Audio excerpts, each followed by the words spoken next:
Maps that show lands that are no longer there, maps that depict land at the North Pole, maps that show the island of Friesland being quite a large island with many major cities and villages and mountain ranges and rivers and local smaller islands and all sorts of stuff. It was apparently located just southwest of Iceland. This is depicted on many maps. That is now gone. An interesting thing about that as well is that there is now a section of Holland that is called Friesland. Obviously not the same place, but it does bear the same name. We have maps that depict California as an island. We have maps that show quite a large inland lake called Lake Connobus, which you can see depicted on maps in southwestern North America.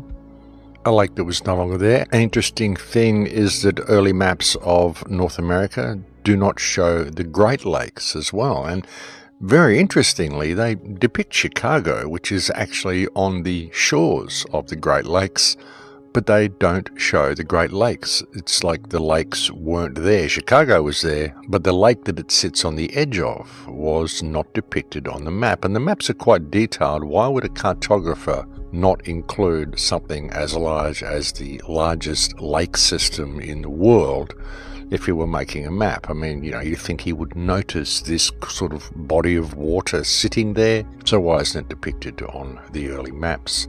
It's not on maps around the 1500s. It's not until the mid-1600s that we actually find the Great Lakes depicted on maps of North America, and it would appear that prior to that time, they simply weren't there. Interesting.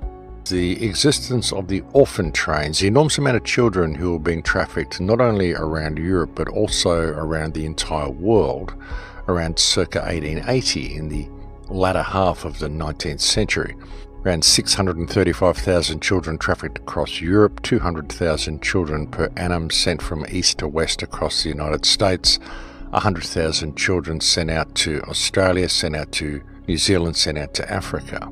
And the distinct possibility that these children were sent out to clean up after the mud flood, after whatever had happened, the cataclysm, whatever it was that caused this great destruction across the earth. These children were sent out to clean up and to repopulate the world. An interesting thing as well, when you look at some of the convict prisons here in Australia, such as the Port Arthur prison, you notice the cells are extremely small.